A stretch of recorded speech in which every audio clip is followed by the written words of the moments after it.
పార్వతీపురం మాన్యం జిల్లా గుమ్మలక్ష్మీపురం మండల కేంద్రంలో ఉన్న ఆర్టీసీ కాంప్లెక్స్ సమస్యలకు నిలయంగా మారిందని గ్రామ సర్పంచ్ బొత్తడ గౌరీశంకర్రావు గ్రామ ప్రజలు మరియు ప్రయాణికులతో కలిసి కాంప్లెక్స్ కంట్రోలర్ రవిశంకర్రావుకు వినతి పత్రం ఇచ్చారు.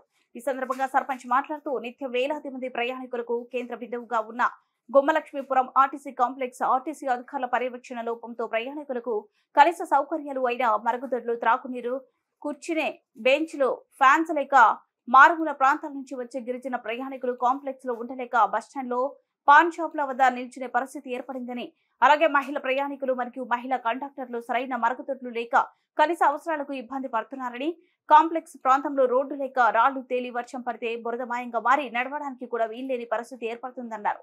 ఈ కార్యక్రమంలో ఉప సర్పంచ్ కిషోర్, వైశ్య సంఘం అధ్యక్షులు హరి, మాస్టారు మరియు స్థానికులు పాల్గొన్నారు. నమస్కారం అండి. బొత్తడ గౌరీశంకర్రావు, సర్పంచుల సంఘం అధ్యక్షులు, గుమ్మలక్ష్మీపురం మండలం. ఈ ఆర్టీసీ కాంప్లెక్స్ అనేది ఎప్పటి నుండో గుమ్మలక్ష్మీపురంలో నిర్మాణం చేపట్టడం జరిగింది. అయితే మౌలిక సదుపాయాల కల్పనలో మాత్రం చాలా వెనుకబడి ఉందని చెప్పుకోవాలి.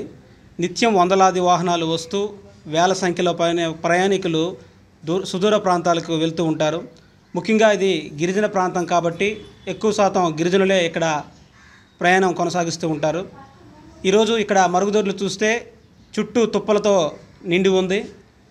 కనీసం ఆర్టీసీ మహిళా కండక్టర్లు వెళ్ళాలని కూడా చాలా ఇబ్బంది పడే పరిస్థితులు ఏర్పడ్డాయి. అలాగే త్రాగునీరు సంబంధించి ట్యాపులు కూడా లీక్ అవ్వడం, పారిశుద్ధ్య లోపం, ఎడి చూసిన చెత్త చెదారం అనేది కనిపిస్తూ ఉంది. ఈరోజు మండల కేంద్రంలో చుట్టూ పరిశుభ్రంగా ఉన్నప్పటికీ ఊరు మధ్యలో ఉన్నటువంటి ఆర్టీసీ కాంప్లెక్స్ అనేది నిత్యం చెత్త చెదారాలతో నిండి ఉండటం చాలా బాధాకరమైన వార్త అండి ఇది. అలాగే ఈ మధ్యకాలంలో ఇక్కడ కొత్తగా రోడ్డు అనేది నిర్మాణం సాగించడం జరిగింది. చాలా కంజెస్టెడ్గా తక్కువ ప్రాంతంలో వేయడం వల్ల బస్సు వెనక బస్సు వెళ్లాల్సిన పరిస్థితి వచ్చింది. అది కూడా మొక్కిబడి రోడ్డు అని కూడా చెప్పుకోవాలి. ఈరోజు వర్షం పడితే చాలా బురదమయం అయిపోయి ప్రయాణికులు అనేవారు నడవలేని స్థితి ఏర్పడింది. రాళ్ళన్నీ బయటికి తేలిపోయి, అలాగే మేము చాలా దూరం నుంచి ప్రయాణం చేసి జిఎల్పను వచ్చేసరికి కండక్టర్ ఎవరు చెప్పక్కర్లేదండి, ఈ రాళ్ళ సౌండ్కే మాకు తెలిసిపోతుంది.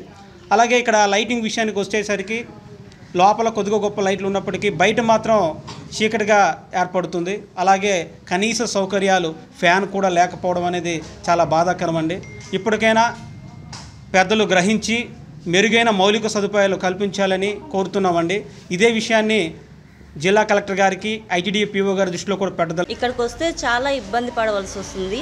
ఇక్కడ లేడీస్ వచ్చినా కూడా బాత్రూమ్లు ఉండలేదు. మొత్తం రొడ్డలు, రొప్పలు అన్నీ ఉన్నాయి. రోడ్లు అంటే రోడ్లు కూడా లేవు, కరెంటు కూడా లేదు. సదుపాయమే కరెక్ట్గా ఉండలేదండి మాకు. ఇప్పుడు ఏదైనా మీరు మమ్మల్ని చూసి ఇంకా చేద్దామనేసి అనుకుంటే ఇంకా దయచేసి చేస్తారని మేము నమ్ముకుంటున్నాం.